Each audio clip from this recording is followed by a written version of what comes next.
Looking for all the latest tips, tricks, updates of what's going on in the recruiting industry, check out the Digital Recruiter Sunday night newsletter.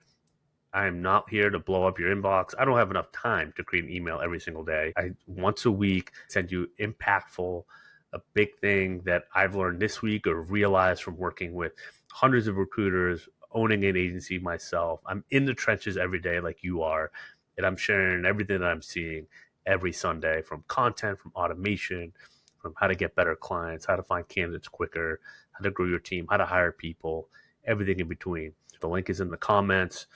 Sign up today, or you can go to my LinkedIn profile, Clark Wilcox. It's the first link on my feature section. You can sign up there. It's all free. So you get all the tips, everything that you need, free in your inbox every Sunday night. Sign up today.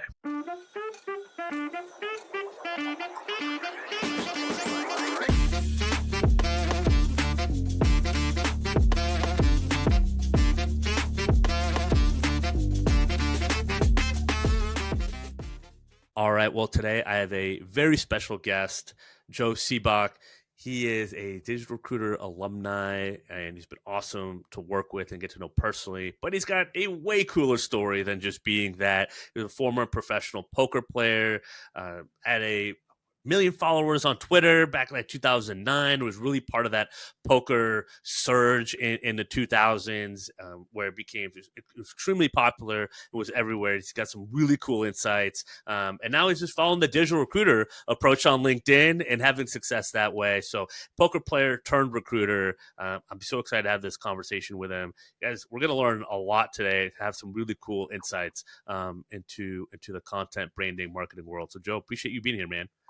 Oh man, thank you so much for having me. And I have to say, I am a proud digital recruiter alumni. Yeah, You really gave me a kick in the ass when it yeah, was what I was looking for. yeah, yeah, But I don't. I appreciate the intro, man. I don't know if it's deserved or if I can live up to it, but yeah. it's been a wild ride, that's for Yeah. sure. Well, I think that's what's fun, right? And I'm having fun, kind of tooting your horn because I know you're like, oh, come on, don't do that, please. So I'm gonna just do it anyway. But you have a really cool background. I think recruiting is the land of misfits. I've kind of always said, So true. and it's just like, but you've done some like really cool thing, but you're super humble about it all, and I think it's just that's what this podcast, this community is all about. It's just like we just kind of share stories. Some people are like, wait, you've done that? Like that's cool. And how'd you get into recruiting and all that stuff? And so that's kind of what I want to start with. Is just like, how did you get into recruiting?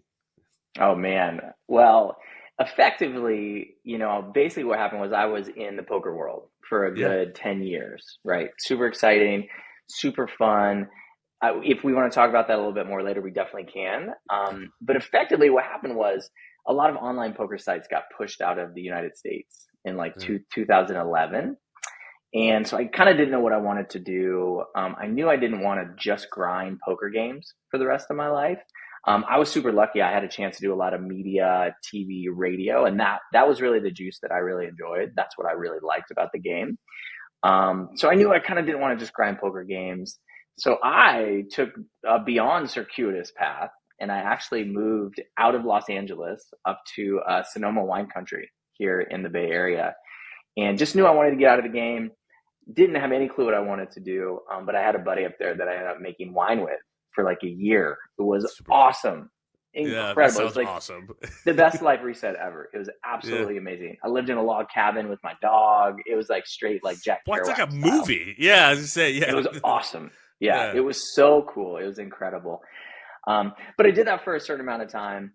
Then I rejoined the real world, ended up moving back to the Bay Area, which is where I'm from, in San Francisco.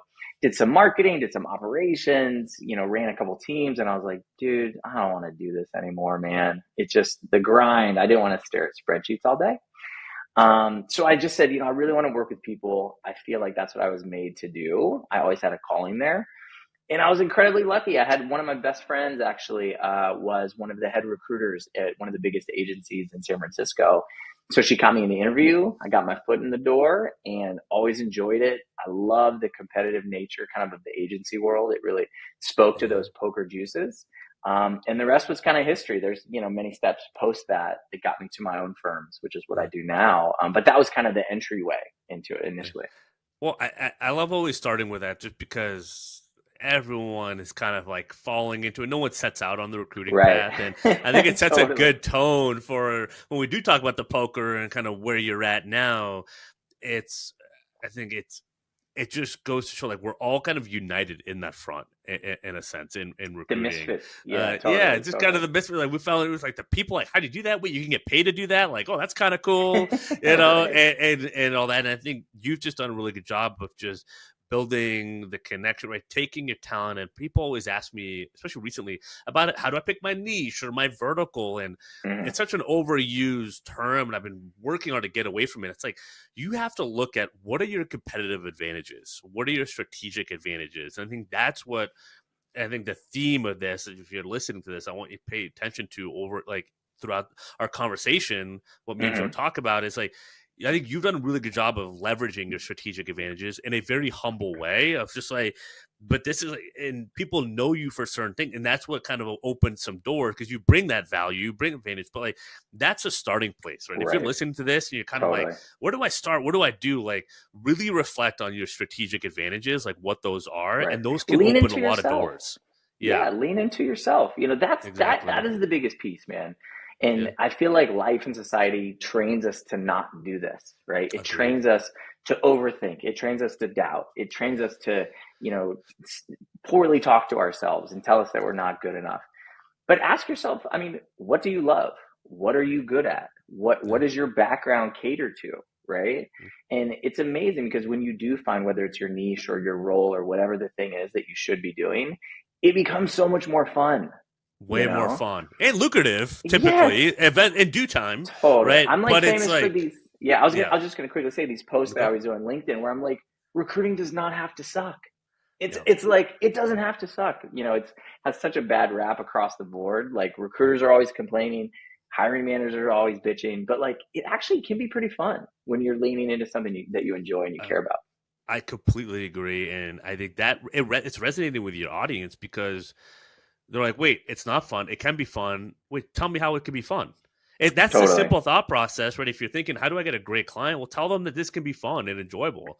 And the company, some Exactly. people are going to be like, absolutely not. And I think that's what people get worried about is that person. Don't worry about that person. Right. Well, Don't that's stop not your trying to company. convince the people that are never going to be convinced, right? And start Exactly. thinking about the people that are ready to be shown a different way. They just don't know where to go and For be sure. that landing spot. And I think that clicked on you mentioned like you needed a kick in the butt. I'm like, that's I think all I needed to tell you. I was like, dude, it's all right there. You just gotta Yeah. tell them, and actually you Pick up can the ball. simplify it. What? Yeah, I told you like the boring stuff. I was like, what's already boring, like to you, isn't boring to them. And then Right. you lean into like, okay, I can match, I can mix and match there. Yeah. People find Which, it interesting. It was an amazing yeah, insight for sure. It's yeah. absolutely true. Yeah. You It know, just took the pressure off, right? It's just like, oh yeah, that's right. Like, share what you already know, like share what you're doing, and the right right. people gravitate towards that. Well, we were even chatting about it before we started the show about you just need to move forward. You just need to take steps. Like Yeah, just start creating. Just start having conversations with hiring managers. Don't feel like you have to work with everybody. To your point that you just brought up, Clark, if you don't resonate with somebody and they're not going to make it fun, don't work with them. You that's know, it. I know It's that's an easy thing to say right it's now, right? harder When to everyone's do. Yeah, hustling, they got to pay their bills. I mean, believe me, I completely relate. There's no question. Like 3 years ago, before I started my firms, I was in that exact same boat of like, I have to work with anyone and everyone. But it's not always going to be that way. You know what I mean? yeah, You will have options, and it's all about moving forward. And I always say this, but action is the antidote to anxiety. That yeah. feeling of, God, I don't know what to do. I don't know what to do. I'm screwed. I'm screwed. I'm screwed. Take a couple steps, and that Yeah. starts to dissipate. And the action isn't buying more software. It's like it's making the calls, No, it's making the posts, it's doing the reach out, right? It's talking to people, and totally. that's the type of action, right? Not just buying stuff and the Americans consumerism, and nothing wrong with a good tech stack, but at some point I've had a couple conversations recently with people that are like, I bought this, I bought that. I'm like, you just need to do the work. Like No, that's you it, just need right? to do the work. I I was just just need to, talking about this morning. It's so interesting you bring this up because I yeah, have a recruiter that I work with, and he always is like, okay, I've got this piece, I've got the software piece, I've got this drip campaign, I'm buying these leads. I mean, all of the things basically to avoid doing the work. which is what we're talking about, which is connecting, which is having real conversations, which is being authentic. So it's really interesting to see how we've kind of been trained in society, and maybe even in recruiting specifically, to try to find these shortcuts. Like, okay, well, what drip campaign can I create so I don't have to talk to any of those, hiring managers or any of those companies until they get to me? But it's like, recruiters don't always understand that those relationships are formed and bonded and reinforced by conversations and posts and interactions. Like, that's how you get there. It's not the drip campaigns. That's the start. You know what I'm saying? It's the top of funnel, right? You got to be the man in the arena, like Teddy Roosevelt said. Or one of my favorite movies, Good Will Hunting, when Matt Damon, is the prodigy, right? And he's just like, he can read every book. He can, the War of 1812, or anything, right? The Civil War, he can recite it in and out, right? And Robin was like, great, all those books better than I do. He's like, but you haven't been in the trenches and held your buddy, as he takes his dying breath. Like, you haven't been with your wife, when she's battling through cancer. Like, you haven't lived it. You can study, you can architect the whole house, but if you don't ever build it or try to build it, what does a bunch of papers get you, right? It gets you nothing. And the value and the learning you get from just putting yourself out there and just doing it, you learn way more. I'm sure you could attest to it. When you start your own firm, you learn more in the first year than you did the last 10 combined. For sure. Also, Good Will Hunting reference. I'm a card-carrying member of Good Will Hunting, favorite movie. And I do feel like it's a law that's been passed that any dudes that are within our age range, it must be in your top 5. So I'm with you 500%. Oh, it's a classic, right? I mean, I grew up in the North Shore in Boston, so it's like, I grew up watching the movie. Completely spoke to me. And, I didn't have the accent. I was more like, like Leonardo DiCaprio in The Departed, when it's like, oh, you have the suburb accent on the weekend and your towny accent during the week. Like, it's kind of like that, It's like, I'm more, because I don't have it. When I go home, I don't have any accent. But there's some people, I'm like, oh, where are you? Are you from the Northeast? I'm like, yeah, but anyone in the Northeast, it's like, oh, you're from the suburbs, kid. It's stuff like that. So I have a buddy that I'm good friends with here who's from Boston, and he kind of has eliminated the accent. He's been in California for a while, but the second we have a couple drinks, everything is in the Havard, and everything is like, that's it. That's exactly what happens. That is so fun. That's exactly what I tell people. Like, where's your accent? Oh, give me a couple whiskeys. It'll come right back out. Couple whiskeys, and give me the Patriots being down by 2 touchdowns. It'll come out. Oh, God, totally. It's funny. well, we could sidetrack. I mean, we could talk another Matt Damon movie, Rounders and all that stuff. I'm sure you watched that over and over again, God, it's right? like the Bible. That's the Bible for you guys. So let's talk about the poker stuff, because I talked to a lot of recruiters, and we could go in and out on all the recruiting stuff, the content marketing, but that's like what's really interesting, and tying together your background there, the early stages of social media towards what it is now. You have some really cool insights there. So maybe give it like a little intro, like how poker, how'd you become a professional poker player? Yeah. God, I mean, it was such a bizarre path, and I never thought for 1 second that I would ever get into it. But so basically, I graduated from Berkeley into the dot-com boom, the first dot-com boom. I'm an old dude, so we're talking like 1999. And I worked for a bunch of different dot-coms, got laid off like 4 or 5 times before I was like 23, 22. Drove around the country for like 6 months. I was like, oh God, what am I doing? Another like Jack Kerouac moment of my life. Yeah. And then came back to the Bay, and just off the cuff, I asked my stepdad, who's like a very famous poker player. Never ever thought I would ever play. But I asked him, hey man, I don't know what I want to do. Do you think I ever could have played poker? Do you think that's something that I could have done? And he was so bombastic about it. He instantly was like, oh my, absolutely. Like, you have the mind, you have the attitude, you have the competitive drive. Just jump into it. What cool encouragement, by the way. I just want to say that. Like, that's, sometimes you ask someone and you're like, I don't know. But like, I just had to say that. It's like really cool to hear that encouragement and all that. So sorry. Go ahead. Please go ahead. No, I love it. I mean, from one of the best poker players in the world, so it was amazing. I literally did not know. I was 24 probably. I had no idea what the hand rankings were. I didn't know that a flush beat a straight. I didn't know what a full house. I didn't know any of that stuff. At 24, that's crazy, man. Like, not that, but like how quickly you got there eventually. So yeah. Well, I like launched, and I mean, I've always been, if I'm going to do something, I do it. I don't mess around. Like, I'm in. So I got poker software. I was hand rankings. I read every book you could imagine. I launched into it. I started playing, 1-2. That's kind of the limit poker. That's how much the betting is for those who don't play. But here in San Francisco, I cut my teeth at Lucky Chance's Casino. It's this casino out on the outskirts of San Francisco. And I went there every night and I would play 8 hours and I would just struggle. And I did so many stupid things. It would absolutely blow your mind. But you just kind of build up. You start to learn. You start to get a little better. You start winning. And then I think it was the 2005 World Series of Poker rolled around. I've been playing for like a year and a half. And I asked my stepdad, I was like, man, do you think I should take a shot at any of this stuff? And he was like, yeah, because there's a lot of tiers, right? People hear World Series of Poker and they think that $10,000 main event. Yeah. But there's actually 1 million events like all month that they run. So there's like $1,000 buy-in. There's much smaller tournaments that you can kind of take shots in. So he was, again, super supportive, super bombastic. So I just took my $1,500 or whatever it was, and I ended up making a couple final tables at the World Series of Poker televised. That was really the key, was they were the ones that were on TV. So that was kind of what all of a sudden gave you this juice and all of a sudden gave you some notoriety. Really didn't know what I was doing still, but ended up having a lot of success there, made these TV tables, parlayed that into kind of this pro career that I jumped into, really came out of the gates on fire. I ended up winning a bunch of tournaments, which is very difficult.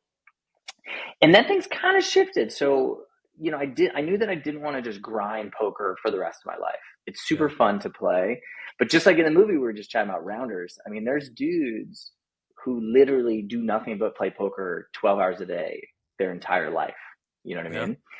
And I didn't want that, because I kind of saw that with my stepdad in the old school. We're talking like, Doyle Brunson, Phil Ivey, all these dudes are good friends of ours. And Barry Greenstein is my stepdad. So I knew these dudes. I saw their life. I knew what grinding poker was going to look like when I was like 40, 50, 60 years old. Yeah. So I was like, I don't want to do this. I really moved into media. So what I did, in addition to playing the poker tournaments, I also ended up creating my own blog. I ended up writing articles for all of the websites. We ended up doing radio shows. We ended up doing podcasts just like this. We had probably like the top 3 or 4 all-time listened to and rated poker podcasts in the world, at that point, because we did a bunch of different ones. God, this is back in maybe 2007 or 6 or something like that. So it was really fun. We got to all this creative stuff. It was totally different than just playing poker all the time. And you and I were chatting a little bit about this, but then Twitter rolled around, right? So that was probably 2008, 2009, something. And we jumped on that train really quick. I had started my own poker media company, Poker Road, we called it. And we basically called it the very best in pokertainment. That was like the tagline. It's so cheesy, but I still remember it. And we had, video content. We had podcasts. We had all kinds of stuff, blogs and video blogs with the pros. It was one of the nice things about being a pro is, normally when you hop on ESPN, it's news people talking about games. Yeah. But everything that we did, we were the pros. So we were the pros talking with the pros, engaging with them. And so it was the real stuff, right? It wasn't just the poker itself. It was the nightlife. It was, living in that world, Vegas, traveling around, all this crazy stuff. But so anyways, ended up starting my own company. Eventually we synced up with Twitter. And we were actually one of the first companies in the world to kind of pull from their API and aggregate, a selected listing of tweets that we wanted to see. And we did that for all of the poker pros. And so we really kind of created this new thing in poker where all the fans could follow along directly with the poker players' tweets. They were all aggregated. So it was super exciting, man. It was a wild ride.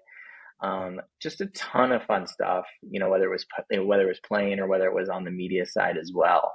Yeah, that's really cool. I mean, so many things I want to cover, but the first thing I want to highlight is that you went all in to studying it in the beginning. Oh, you had to. And you have to. It's what I tell, going back to recruiting, I want to It's get what I into did with recruiting. I want to start my agency and all that. Okay, how committed are you, to it? Because you can. The process is fairly simple. Right, I can map out what to be successful on a page, but doing it every day, like going all in the layers and the depth of getting really good at something, that everyone's trying to do. Everyone is trying to be a poker player. I know that because I went to tables in high school. My buddy's house, it was 03, 04, 05, right? When you entered, that was like the first boom of poker. It was everywhere. What was the guy name that won? The Chris Moneymaker. Moneymaker, right? It's like a made up name almost. It was ridiculous. It was ridiculous. Of course it turned into a huge thing. Are you kidding me? The dude's name was Chris Moneymaker. It was crazy. That was everything, dude. I was like a junior in high school, and I was like, everyone wanted to be the next Chris Moneymaker.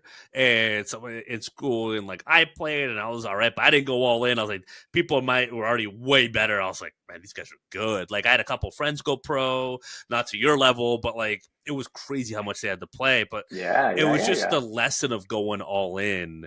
It applies to industry everyone wants to get into, like real estate, recruiting, poker, stuff like that, where they think they can be someone, but that level of dedication, I think it's just important, like not to gloss over that for anyone listening. It's just like, just go all in. It might not end up on TV cameras. That's okay. That doesn't have to be the goal. But like, you don't have to that's do that the thing. If you decide, do it. Yeah, you can't dip your toes into something like that. Where your point everyone is so wants salient. To do it. Yeah, it is so salient. It is such an amazing life lesson. The point that you're bringing up, Clark. I mean, whether it was poker, which I did the same thing. I said, I am going to do this. Period. I'm going to do this. When I first got into recruiting, this was in 2015, 2016. I had never recruited. I had no idea how to do it. I had no clue about fee structures or communicating with hiring managers. But you're absolutely right. What I shared with that time that I also shared with the poker time was I decided I am doing this. I am learning this. I'm committing to this. I'm going to be one of the best people who does it. And it was never a question in my mind of, oh God, is this going to work? I didn't give myself an out. Kind of to speak in poker terms, I said, I am doing this and I'm going to get great at it. And really that mental mindset going all in and just being like, we are on a path and we are staying on this path keeps you from, when you do get frustrated, kind of jumping out. A lot of people quit way too soon, a lot of times right before their big break. Where does that come from for you think? A lot of it's a competitive drive. You know what I mean? I mean, there is a reason why we see a lot of ex-athletes excel in business and excel in other endeavors, because there is this inherent competition to kind of our society and the way we live. And, we could debate that. There's pros and cons there, obviously. But I grew up very small. I was one of the smallest dudes on every team I ever played on, whether it was basketball, football, a little bit less baseball, but I was always the banger who would go in there. And I would drive into the lane and get hammered by big dudes and just pop right back up, because I never wanted to let anybody know that they had taken me out. So a lot of it was that, my stepdad was a pro poker player, super competitive. So a lot of it came from that. But I think you really just kind of have to have a certain confidence in yourself that you can do things, and it's not easy to do. I mean, it is 100% not easy to have that. You have to cultivate it. You have to work at it. And the beautiful thing is, though, once you do get it, it is hard to lose it. Once you get to the point where you say, you know what, I can make things happen and I can be successful. Once you build that up, it becomes a real great thing to have in your arsenal for sure. The confidence with that, and I developed it later in life, is, I can make things happen. I think to your point, like I can create force, I can insert my will into the market, to life, and things happen. And there's a value exchange that's created and all that. And I think if you could do that in an authentic, in a true way, right? There's the scammers and all that, but you do that like legit way. I mean, it's one of the, no one can take it from you in a sense, right? And that thought, and I think it's so powerful. It's what I hope everyone that I work with can get to, if they're not already there, can get to, because ultimately that's the biggest thing that changed my life, and it sounds like it changed yours. It's just that internal confidence. It sounds like you get it from support and family support and people being like, you could do this, like this is what it'll take, but like, yeah, absolutely, like just that belief in you. And I think sometimes we believe, I see it, I think people have like a false belief, like, yeah, you could do that, but they kind of miss telling the part where it's going to take a lot of work and a guide and like a roadmap of like what to do. They're like, almost everyone gets a trophy. Like, no, you kind of do have to earn the trophy, but like you have the ability to earn the trophy. For sure. Right? We all do. Yeah. We all have it. And, that's the biggest thing, whether I'm talking to candidates or, some of my folks that I coach, like it's just getting them to see that they have that magic in them as well, just like Yeah. you do, just like I do. But the confidence comes from the doing as And from the well. messing up, right? And from Yes, the hands. I'm sure exactly. you have like the top 10 worst hands you've ever Exactly. played ingrained in your head and all that. Oh, Like the dude, ones more that were than the that. decision makers and all that. Well, to that point, when did it click? Like, what was the timeline in learning and clicking? Like, I feel like everyone has the moment where they kind of cleared the hurdle, right? Mm-hmm. And it might be before you made money, honestly. But like, when was that for you in poker? Gotcha. Yeah.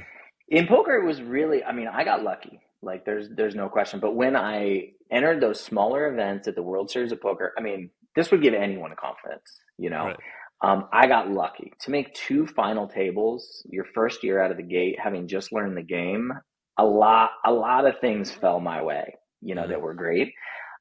It also spoke to, I mean, I did have certain skills that were different, right? Poker in 2005 is incredibly different than in 2024, 2025, Jesus, 20 years later. Yeah. If I played competitively now, I would get my ass kicked in. I'm almost positive. But Interesting. in 2005, I had an aggression level that was kind of uncommon to the game. So, you see games like No Limit. Obviously, that's the famous stuff that everybody sees is No Limit Yeah. Hold'em. But I had an aggression that other players had a very difficult time managing and handling. And in that game, if you don't have the nuts, it's hard. If somebody's putting pressure on you for all of your chips, it's hard to call off everything. So I could see that really quickly. I got lucky in those first 2 final tables to give me a lot of confidence. And then I started to see, I do have this skill that is very uncommon in the game right now. Now it's very common. Like these players Yeah. now are incredible. They're wizards. They're total wizards. They're so aggressive. They call with nothing to steal it late. I mean, there's so many moves that they make that didn't exist 20 years ago. So I don't know how well I would do now, but back then it was seen that I had this skill that other people didn't quite have, and they didn't kind of have the chutzpah to pull the trigger like I did back then. Interesting. Did you know at the time that this was going to be caught up to, and like you had to strike now in a sense while the iron was hot? Was it like conscious, maybe subconscious, Interesting. or Yeah. yeah? Well, it's really interesting. I think in 2005 when I first started, it was like a superpower. Yeah. So I said, okay, wow, this is the thing I can do that others can't. And it was very helpful, but people caught up quick. By 2009, I would say 2010, I started to look around and I was like, all right, man, these players are a hell of a lot better than they were 5 years ago. And Yeah. they're younger and they're hungrier and they have better backgrounds. They're educated. Like when I got in the game, poker players were hustlers, right? They generally had these really hard circumstances to overcome, and then they got into poker because you have to be so mentally tough to play Yeah. this game for a living. So generally, you saw these amazing players, like good friends of mine, like Xiao Jiang, who like came over from Vietnam on like had to overcome so much that I would Yeah. never have to overcome. So it was a different kind of mentality. But then in 2009, now all the players were like graduated from Brown, graduated from Stanford. Yeah. The game had kind of been brought into a game theory kind of space. And I could tell pretty quickly, okay, the edge that I have is starting to dissipate. I'm not going to have it as strong as I used to. And that's when I started to move more into media because I was like, Yeah. here's another thing that I can do to supplement. So I saw it coming for sure. I But definitely it's saw the like, beasts coming. but that's such a unique, like that's such an interesting trait because some people will do what you've done and give yourself all the credit. Never credit luck or timing Oh, or no anything way. else. And you also have to credit the hard work, but you see it all the time, right? I mean, we can look at, what was it, like, Xerox or Blockbuster, right? Or whatever. Like, we can think of the corporate examples, but I'm sure of people, there's a bunch of people kind of the same way. And I'm always thinking about it, right? If I just taught automation now and that's all I did, Mm-hmm. well, it's way different now than 5 years ago. Everyone's used it. Now it's how do you use it differently? Right? Like you always have to be able to stick a step ahead. And like there's some things like, is that worth doing? So like I resonate with that challenge in terms of like business and all that, people catching up. And there's kids that are 18 doing lead gen agencies and all that. Like I was like, and me and my best friend saw that 5 years ago. There's no way this is sustainable. That's why I started Digital Recruiter. I was like, it's gonna have to be automation and content, but I have the background in staffing and recruiting that sets me Mm-hmm. apart. Those kids don't have that.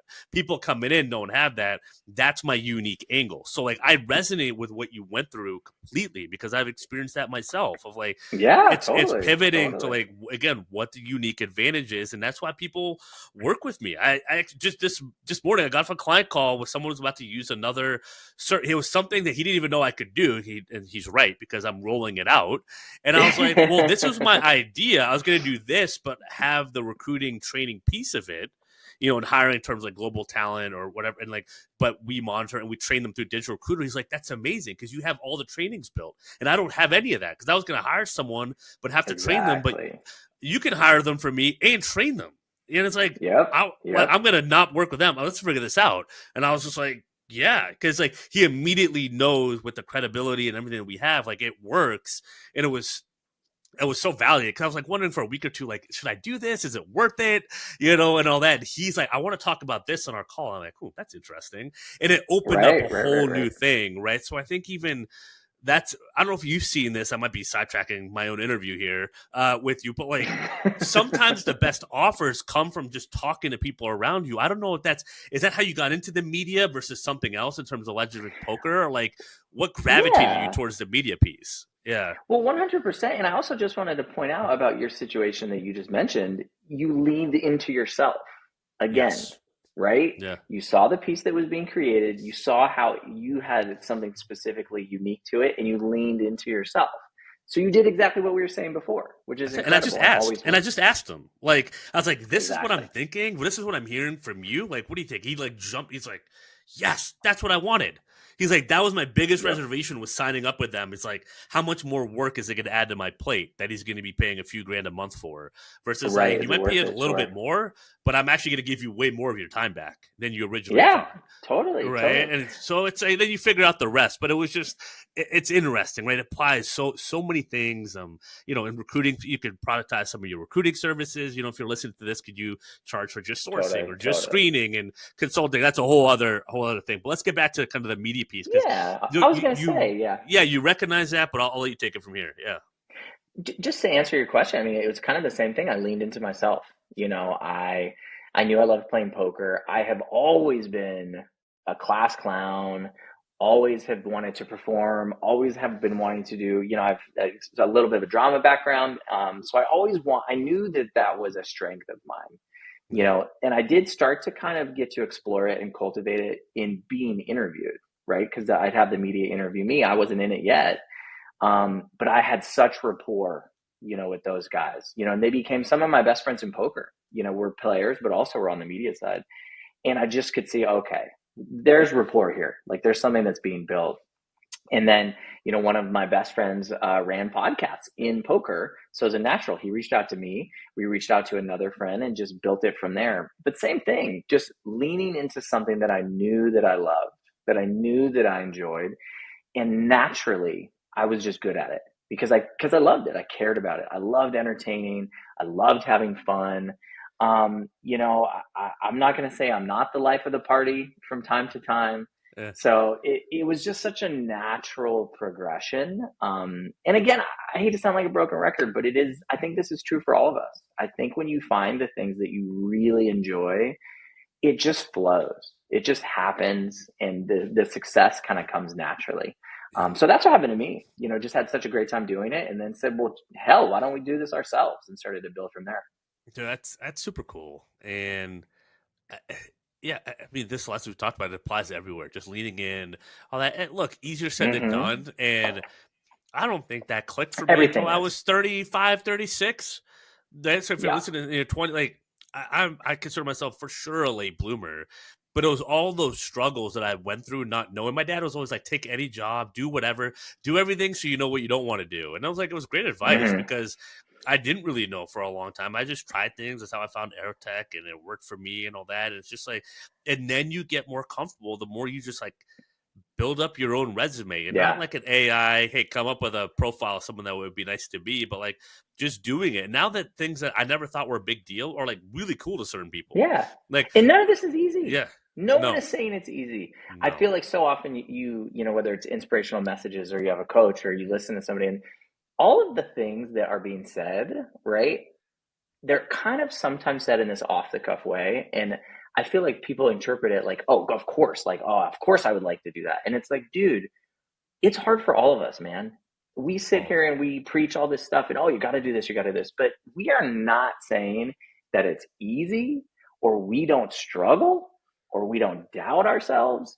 We don't trip. We don't fall. We do. I do that daily, oh, right? amen. But the Yeah. difference is you keep moving forward. You don't throw in the towel because, and I love this quote too. This is my favorite.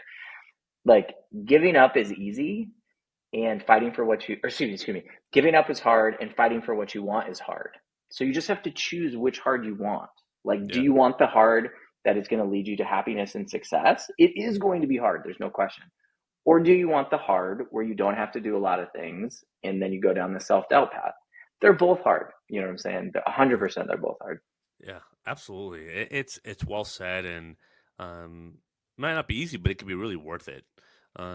Hey, It is worth it. you get It one has chance to at be. this. We Yeah, only it's get one just life, baby. Like, we have to do it. I mean, yeah, you have to, you get to choose, but like, it's definitely worth it. Like, you get to chase happiness yeah, or you get to go down the other path. So definitely worth it. yeah.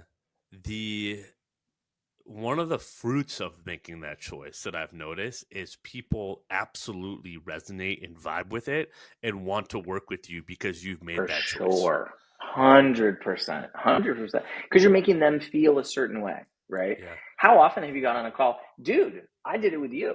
Like, when I yeah, signed up for Digital Recruiter and I got on the call and I was like, yo, this dude, I'm resonating with this. He wants to move. He's positive. yeah, He's not only is he laying out an interesting path that I need to follow, just kind of stereo instructions what to yeah. do, but I feel confident when I talk to him. Like, I feel like I want Yeah. to step into something. And when you emanate that, your clients feel that, the candidates you work with, your hiring managers, Yeah. it's more than just, can the person get the job done? That, of course, you need to have. But people definitely vibe on that feeling. You know what I mean? Uh, It gives them a feeling. Absolutely. Well, I love hearing that, and that's super. It's awesome to hear. And I would share if we had that conversation 3 years ago, it wouldn't have been the same. Even maybe a year before, Mm-hmm. right? It was all the other work I accumulated, and I'd done so much work on my ideal client profile and all that. Then you and I talked, and I'm like, dude, trust me, like I got you, like because I'm Right, looking right, because right, right. I was able to see what you've done, and my people are gonna love this, and like I think you're gonna enjoy this, and like sure enough, that's what happened. I was like, just like 100%. I see like 100%. what you need, but I built that from sometimes getting it wrong, right, or not being confident maybe a year or two before as I should have been, and maybe like you know what I mean. Mm-hmm. I've lost more deals I can It's a count. process. It's a It's a process. whole process, but then like the Yep. right person, the right time, like you book a call, we talk, and I'm like, wait, that's your situation? Oh my god, I Yeah. can I know completely you kind help. of laughed at it. You're like, dude, what are you talking about? Just do this. Just do Yeah, this one thing and then it's over.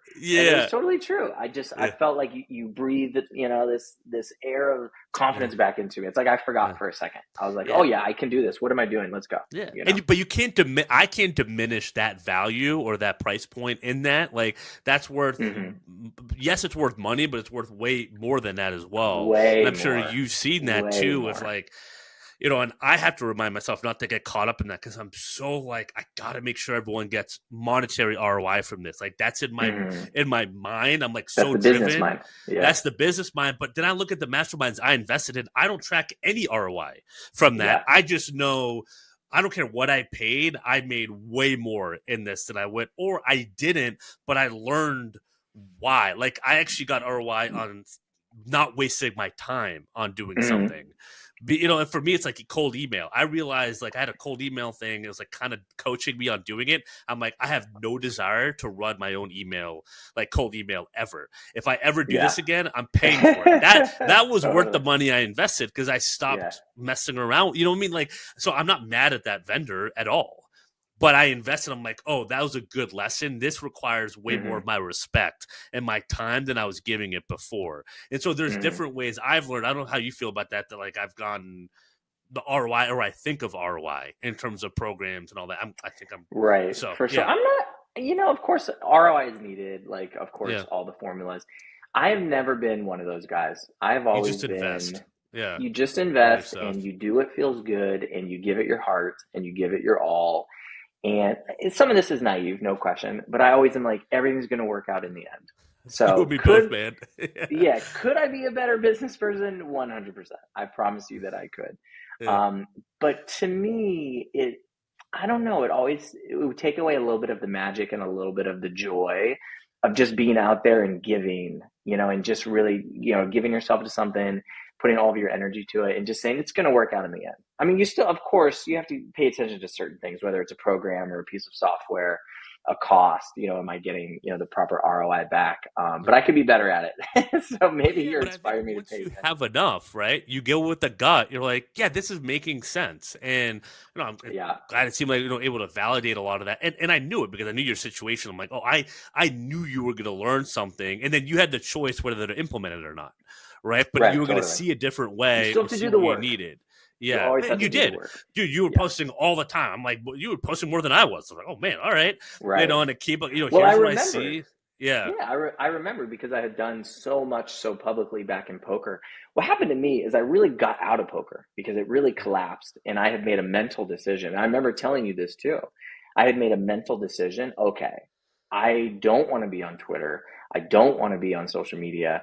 I don't want to do this anymore. It's almost like a mental obstacle, right? I put yeah, up a wall in my mind. This is back in 2011, 2012.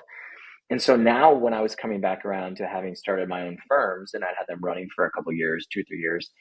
And so I was trying to get back to this place of, okay, I need to create a public persona again, right? right. Different, but related. And as soon as that mental block was pulled, which you pulled for me, then I instantly was like, oh my God, I know how to do this in spades. Yeah, This is a non-issue for me. Some people have a hard time putting themselves out there, which yeah. is, an issue to overcome on itself. But for me, I had already gone through that. Like I knew what it was like to be public and be interviewed and have all these things happening. So I just had to lean back into it. Well, and I want to give people some context around that because I want to ask like what about that mental block, but it kind of came because you went through some gnarly things, right? It's kind of the end of that Oh yeah. poker era transitioning. Like I think that's helpful for some of these people, for the listeners that are like, I want to post, but like, you know, what if I go viral? I deal with all these comments or all that. Like, what happens then? We've Yeah. had some people go viral and all that stuff. Like, I don't know if you want to dive into that a little bit. Yeah. Yeah, well, I had such an interesting development. So, I mean, I'll kind of give you the Cliffs Notes version. But basically, there were three main poker sites in the United States back then: Poker Stars, Full Tilt, and UB. UB had a very checkered past. They had some scandals. The ownership was in question. It was very messy. Um, they had kind of moved their regime over. They had brought in some new people. They wanted to rehabilitate their image. And they came to me. They wanted to be kind of like their signature pro who represented them. So I decided to do that. I took a lot of heat. I tried to do as much as I could, in terms of getting answers for some of the scandals of the past.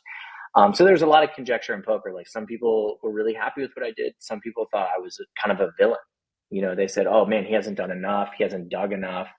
I tried to do as much as I could. I mean, certainly, I'm sure I made mistakes, no question. Um, Skip ahead to 2011, and basically, the Department of Justice swooped in and decided that these poker sites were not operating legally in the United States, and they effectively shut down Full Tilt and UB. So those companies effectively went bankrupt and were unable to pay their players out, right? Think about it. Basically, it's almost like, Bank of America or Wells Fargo. If every single person in the world came there and wanted to take their money out immediately, those banks would collapse, right? They don't have billions of dollars just sitting around. That's effectively what happened with these poker sites. They were taking deposits from players because it's all virtual, right? It's online. And then they would invest that in marketing. So when the apocalypse happened, right, these companies literally got shut down. All their players wanted their money and they couldn't give it to them. So it was a total mess. And rightfully so, these players were absolutely frustrated and incensed. And they didn't really have access to the leaders of these companies who were in various places. Isle of Man Isle of Man was actually Poker Stars, but Costa Rica, UB, they were in different spots. They were outside of the States. But they did have access to the sponsored pros, right? So me and a host of other players really took a lot of heat. I had players tell me that they were going to stab me. and I'm not a big guy, so I wasn't feeling great about it. But they were telling me at the World Series of Poker, they were gonna, find me in the parking lot and beat the hell out of me. So it got pretty dicey, and I was pretty big on Twitter. I was just getting hammered with just hate, and it really, really weighed on me, as you would expect it to. And I tried to engage with some of it. I tried to help as much as I could. I was almost powerless at that point, to get people's money back, but I was trying to be a conduit between the leadership and the players, which they deserved. They absolutely deserved. But eventually it just got to be too much. Like I, had to basically just stop. I had to disengage. And it does kind of help me now too. On LinkedIn, 99% of the people I engage with are positive and really want to discuss things and want opinions, and we go back and forth, and that's wonderful. The haters, you really learn to figure out instantly. And those people I just don't engage with when it's a waste of time. And that was a lesson from back then too in poker. I finally got to the point where I said, okay, I can't do this. What I'm doing, it's not making these people's lives better. It's destroying me. My mental health, my mental well-being is completely falling apart. So I basically just got off social media. I just shut down everything. I shut down my accounts. I said, I can't do this anymore. It's too much. But now those lessons are kind of, coming to roost and helping me to, not that it's the same, but helping me kind of with LinkedIn and interacting with folks now. You figure out what's productive and what's not, what's a waste of time and what's not. Absolutely. It's crazy. I mean, it's just wild. It was wild. It was not fun. It was not a fun time. No, it sounds terrible. And it's Yeah. you're in the scene, and those are lessons, right? We make mistakes, or you hope things, everything are good intention, and okay, maybe I can be part of a rehabilitation story. I think a lot of us have thought of that stuff in different ways, and all that, and you kind of just learn. I'm sure you step back, you're like, oh, okay, like, all right, like that's how I would have avoided it or whatever. But you also kind of shaped you, and like there is a plan and purpose for all these things kind of happening, and it's like you were able to handle it and withstand it. I'm sure it's got to make LinkedIn seem like the biggest breeze of all time. now that you post on LinkedIn, animal. Yeah, it's a different animal when poker players feel like they're being robbed. Like they're definitely coming at you with the pitchforks, and they're not messing around. A lot of them are right. I made mistakes, like you said. I mean, I learned so much from it. I wish I had done things differently. Unfortunately, we can't go back. All you can do is kind of move forward and learn the lessons that you can. But it was an interesting time in life. For sure. Yeah. I am far from judging. I'm thinking about about 100 mistakes on the top of my head that I've made and all that, and it's just like it just happens. I mean, like when you're trying to figure some stuff out, like I think I said it in the Q&A of the Benjamin Mena sales and business development summit I did the other day. I was like, sometimes you're gonna crack some eggs in all that. Doesn't mean that you mean to. You have to. But you got to learn how to own up to stuff and apologize when necessary. I'm not a believer in apologizing when you don't have to. You definitely have to figure out what both looks like and all that, and know you got to take ownership, and that's all you can do. That's all you can do. And I wouldn't even say, like you just said, sometimes you're gonna break some eggs, and it's actually like if you're not breaking some eggs in life, you're probably making the mistake of not putting yourself out there and not trying hard enough. You have to make mistakes to move forward. And if you're not screwing things up a little bit, again, you're probably not trying. So kind of learn to stop knocking yourself so hard about those mistakes. It's kind of like what you're saying, trim your sails, make your apologies, learn your lesson, and then move forward. Don't beat yourself up about it for 10 years, that's advice I have to remind myself of, daily on stuff all like of that. us. And, Absolutely. all of us. The LinkedIn haters, I never know if it's like people from my hometown or like ex-Aerotech people or like whoever it is. It's Bobby from 4th Street. It's so interesting. Yeah. Or like which boomer I'm going to rile up, or whatever from day to day. And, all love to my, the boomer digital recruiter alumni. I'm obviously not talking about you guys, but I get like a second degree, a third degree person coming out of nowhere. Like, what is this? I'm like, oh my, right. You just gotta kind of, people are frustrated. That's kind of part of it, is understanding like the system is pretty broken. Hiring is a completely mess. broken. Yeah. Totally. So it's not that these people actually are so offended by what you said. It's that they are trying to navigate a society and a hiring process that is completely busted, and they're frustrated and they're struggling.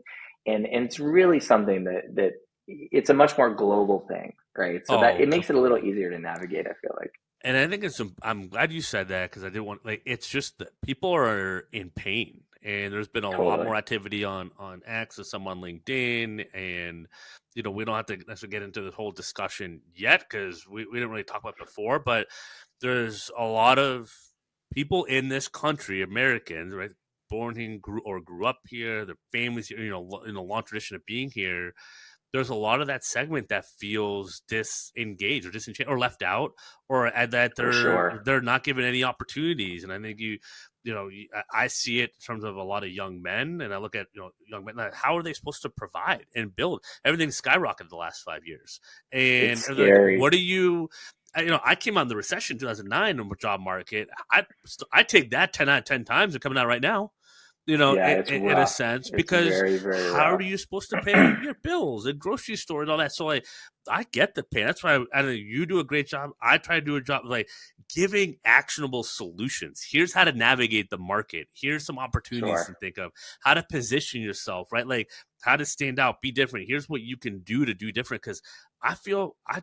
bad, Well, for people are so yeah. frustrated and they want to talk about kind of the marketplace, right? They want to talk about the process. And we all agree the process is broken, but I think what you and I are doing is we're trying to say, look, bitching about the process is not going to help you, right? It's step Let's one, help but you you, got to get over you step know. one. We got to work through step Right. one.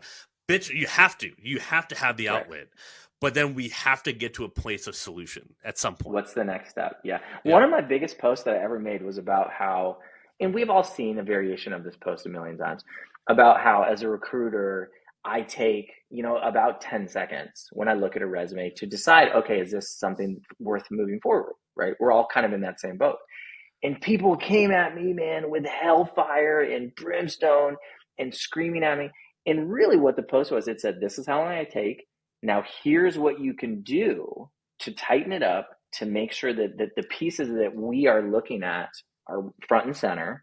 Highlight your metric, all the things that we all talk about as recruiters. So it was like basically what the problem was and then providing a solution.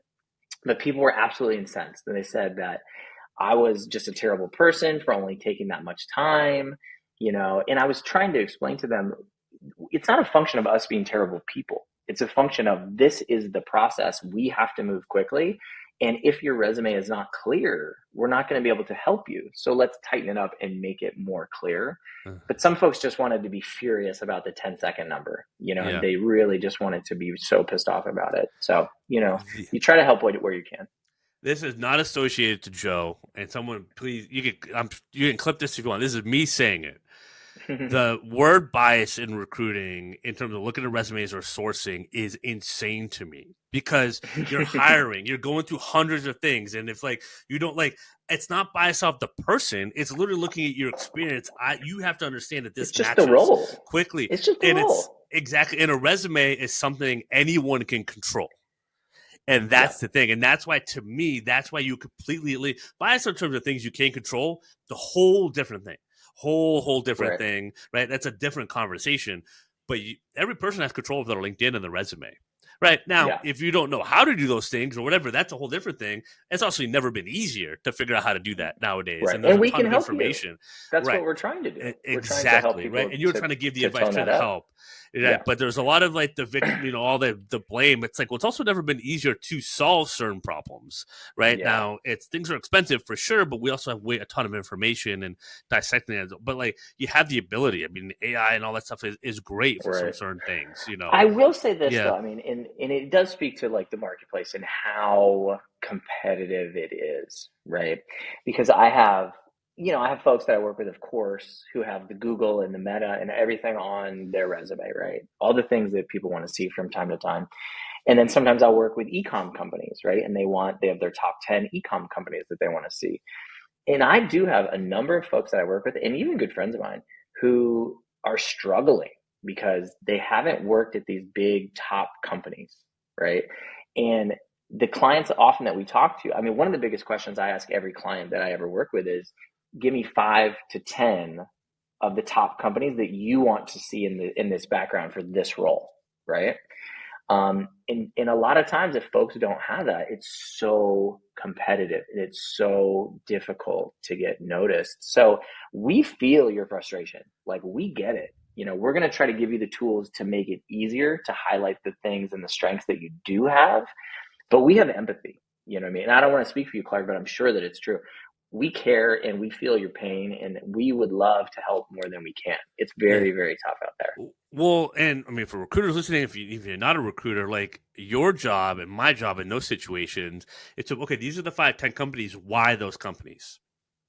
And have them break down the skills. Well, they have this and all that, and to figure out in the role, is it only those companies that develop people with those traits, or are there other companies out there? Because what I've learned in doing business development, which of course there are, what I learned in business development, I've worked with niche recruiters, med device. One of my first clients ever, med device recruiter, non-compete, 40 companies she couldn't reach out to. She was like desperate. We get automation going for her. She's like, I didn't know there were this many companies in my niche out there that I could target. And I think that's always one of the lessons is, and I was a recruiter that's been at it for almost 15 years, 20 years now.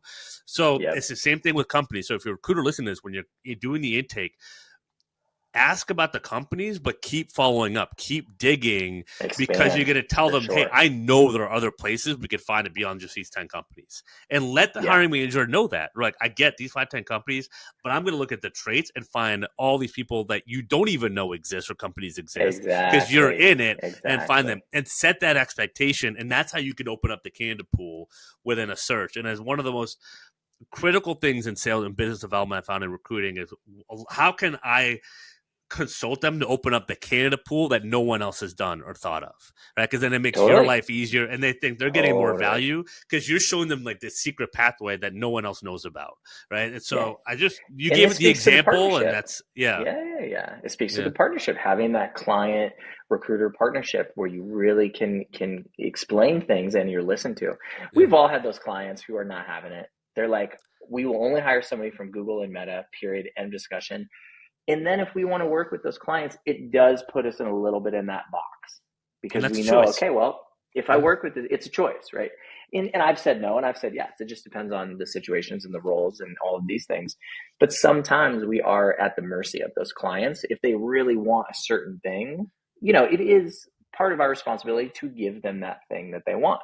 So, you know, well, they gotta pay for it. Yeah, they gotta pay for it, and the comp and the fee and all that. Like, hey, it's gonna take this is what it's gonna take for us to make that happen. And then, you know, it's just part of the negotiation. And then agency recruiters have agency to choose whether to go down that road or not. And a lot of times I hear, well, I have to work on this, or I have to. I'm like, no, you don't.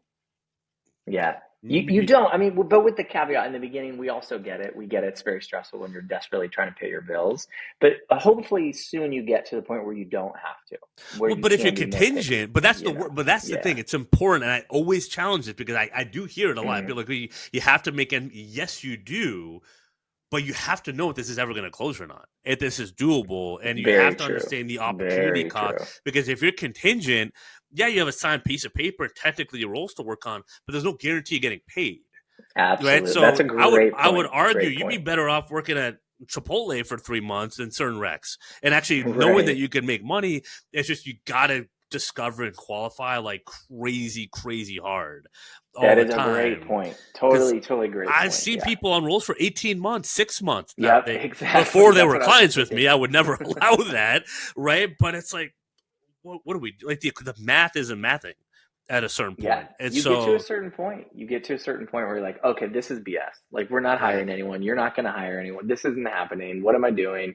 And that is where that discernment comes in. So you got to work to a no quickly. Hey, are you serious about hiring for this right now? Totally. Should we wait 6 months to recruit on this, right? Or not prioritize it? And some people get frustrated with me, other recruiters or whatever, because I'm like, I just let that breathe. Oh, you follow up with that client yet? No. Because there's no urgency. I'm focusing on getting more stuff that's more urgent, right? And like, I'll let them come to me. I'll let them message me next. Yeah, I'll follow up in a month or two or whatever. But like, they show no urgency. I'm not going to be the one. I'm not chasing them down. You're going Yeah, where the money is. I'm For better sure. off targeting 20 new people to see if I can find some Oh, big urgency time. today. Yeah. Big time. Big time. So, For um, sure. For sure. For sure. I know we get it. It's always a fun discussion, but I'll ask one last thing.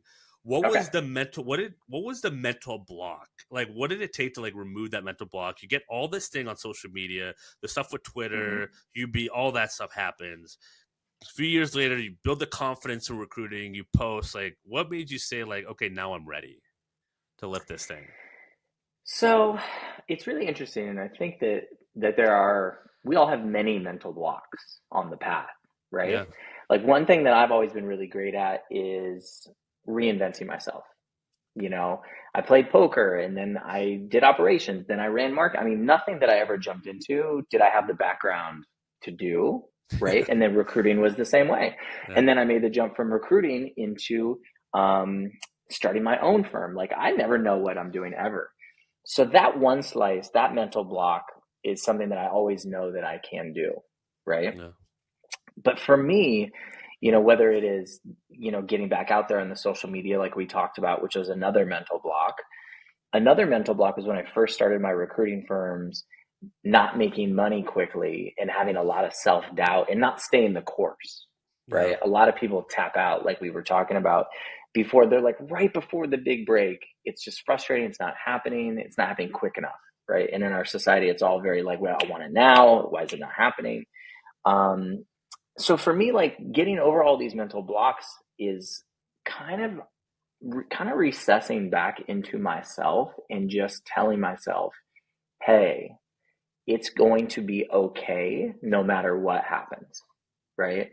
Like if my recruiting firms didn't work, I was still going to be okay, right? I was going to find a way, right? And some of this is self-help work. I yeah, mean, I'll be the first one to say like some of this is woo, some of this is some therapy. I've been in therapy pretty much my whole life. So it is kind of finding a safety, right? While you're on kind of the path of life, you're on this search of like what business is going to work, how am I going to make money to pay my bills? But at times over life, I kind of would get to a point where I'd say, gosh, I'm like scared of the future. yeah, Like, what's going to happen? What if my firms don't make it? What if I don't make enough money playing poker? Oh my God, am I going to be homeless? And all of that for me goes back to safety, yeah, finding some sense of safety in myself, that it's going to be okay. It's kind of like, it's really funny. It's kind of like that famous Steve Jobs commencement speech where he talks about connecting the dots in life. I just sent this to one of my coaching clients that I love because we were talking about faith. We were talking about believing that somehow throughout this crazy path of life, things are going to connect and you're going to end up where you want to be. It's a cheesy thing to say, but finding that faith in life is very often what's kind of carried me through, you yeah, know, whether it's poker, whether it's recruiting. I'm like, what am I going to do now? I live in a log cabin. Like, what's going on? Am I like the Unabomber? Like, it doesn't make any sense. yeah. But just being like, you know what? Just stay on the path. We're going to get there. We're going to get there. Things are going to connect in the end. So it's kind of a cheesy answer, but it's something that I lean That works. I tell my wife all the time. I don't know. We'll figure it out. You know, on. Exactly. and Having we that always faith. do. Yeah, we always do. And yeah. No, I mean, my faith and especially that's one lot of things clicked for me personally was becoming a believer and Christian and all that, and like actually knowing what that means Hmm. versus the version I grew up with and. Whole different thing, right? That's a whole other, side topic. But like that Right. alone, just trusting in that, I finally started to feel like I was patient for the first time in my life to just see things Patience, through faith. and Yeah, just like absolutely. embrace that process and have fun with it.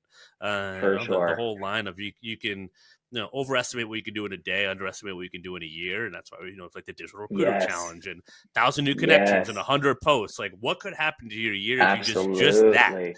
Like, who knows? And also, Yeah, with the caveat, it's not easy. No one is no, saying it's easy. No one is saying, "Hey, man, just do this thing. Have faith. You're good." We get it. We all struggle. It is hard. We have nothing but love, and I completely understand it's not yeah, easy. But that is the path. The path yeah, is not easy to happiness, and no. success. Well, I think it's a great ending point, and Joe, this is awesome, super cool, interesting So story, fun. so So many fun. lessons, and I love that we got to work together, got to be part of the program, and we just get to know each other. I mean, it's just So a great. cool way to get to know each other, and just the parallels in the story is so unique, and I think it's really inspirational for everyone listening. It's just like just own it, just live life, kind of see what happens, and keep an open mind, and just keep Got chipping to. away, and have fun with it. So some really cool takeaways, and just appreciate you having on here. I know you're coaching now, you're recruiting now. Make sure to connect with Joe. Doing He's it an all, awesome baby. follow on LinkedIn. So check that out. Thanks, man. Appreciate you being here. Yes, dude. Thank you so much. Such a blast. Can't say enough about your program. I did it.